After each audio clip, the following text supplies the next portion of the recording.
નમસ્તે વિદ્યાર્થી મિત્રો, ધોરણ 6 વિષય સામાજિક વિજ્ઞાન પાઠ નંબર 7 ગુપ્ત યુગ અને અન્ય શાસકો.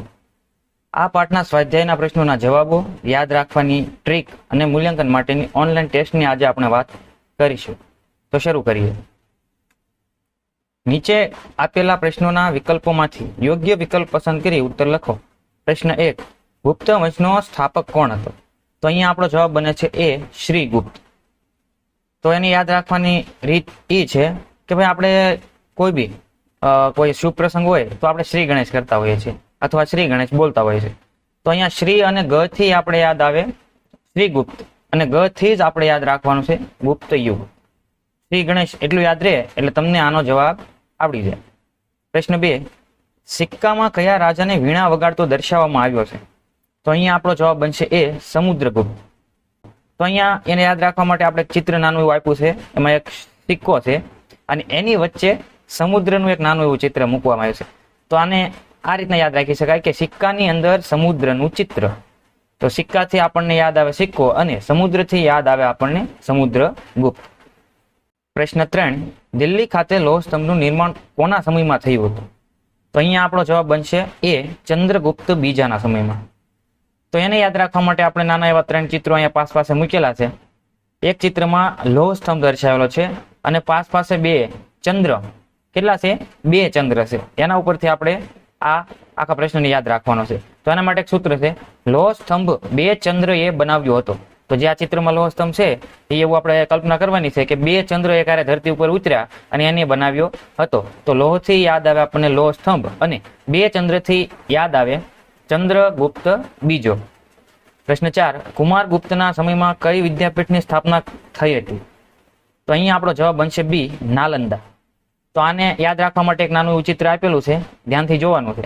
તો એમાં એક સોય છે, એનું નાકું આપેલું છે. તો બસ આને યાદ રાખવાથી આ પ્રશ્નનો જવાબ આવડશે.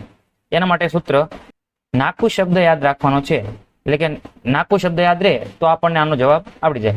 નાથી યાદ આવે નાલંદા અને કુથી યાદ આવે કુમારગુપ્ત. ટૂંકમાં ઉત્તર આપો. પ્રશ્ન 1, કયા સમ્રાટના સમયમાં ગુપ્ત યુગ સુવર્ણ યુગ તરીકે ઓળખાયો? તો અહીંયા આપણો જવાબ છે ચંદ્રગુપ્ત બીજાના સમયમાં ગુપ્ત યુગ સુવર્ણ યુગ તરીકે ઓળખાયો.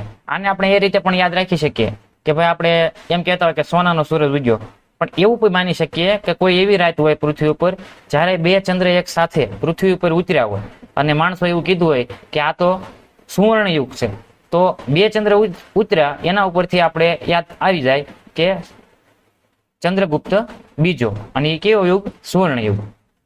પ્રશ્ન 2, ગુપ્ત યુગનો છેલ્લો રાજા કોણ હતો? તો અહીંયા ગુપ્ત યુગનો છેલ્લો રાજા સ્કંદગુપ્ત હતો. તો અહીંયા છેલ્લાને આપણે સસાંશ ઘડીક લઈ લેવી તો છેલ્લો થાય. તો છેલ્લો રાજા કોણ? સ્કંદગુપ્ત. સ થી સ. પ્રશ્ન 3, હર્ષચરિતમ ના લેખક કોણ હતા? અહીંયા આપણો જવાબ બનશે હર્ષચરિતમના લેખક હર્ષવર્ધનના મહાન કવિ બાણભટ્ટ હતા. કોણ હતું? બાણભટ્ટ. પ્રશ્ન 3, અ વિભાગની વિગતો બ વિભાગની વિગતો સાથે યોગ્ય રીતે જોડી ઉત્તર આપો. અ વિભાગમાં 5 નામ આપેલા છે અને બ વિભાગમાં એના સાથે જોડવાના જે નામ છે એ આપેલા.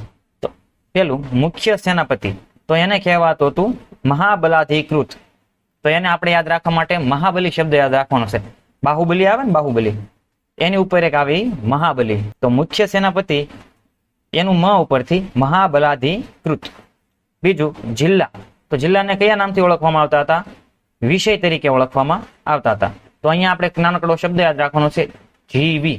કોઈ માજીનું નામ હોય ને જીવીમાં, તો જીવી આટલું યાદ રહે તો તમને આનો જવાબ આવડી જાય કે ભાઈ જિલ્લો એટલે વિષય અને વિષય એટલે જિલ્લો. કર, તો કર કોને કહેશું? તો ઉત્પાદનનો 6થો ભાગ જે રાજ્યના કોષમાં જમા કરાવવો પડતો એને કર કહેવામાં આવતું હતું. તો અહીંયા ચોથું બાણભટ્ટ, તો બાણભટ્ટે અષ્ટાંગ હૃદય નામનો ગ્રંથ લખ્યો હતો. અને ઈરાનના શહેનશાહ, તો એની સાથે આપણે જોડી દેવાનું છે ખુશરો.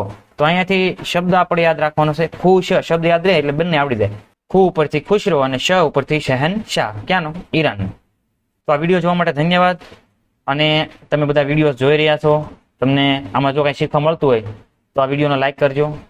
કાંઈ સુધારા વધારાની કાંઈ જરૂર હોય તો કોમેન્ટમાં જણાવજો અને છેલ્લે સબસ્ક્રાઇબ કરજો. અને ઓનલાઈન ટેસ્ટ આપી હોય તો નીચે લિંક આપેલી છે, એ ટેસ્ટ આપીને તમારે કેટલા ગુણ આવે છે એ જણાવવું હોય તો જણાવજો. મળીએ આગળના વિડીયોમાં. ત્યાં સુધી ભણતા રહો, આગળ વધતા રહો. ધન્યવાદ.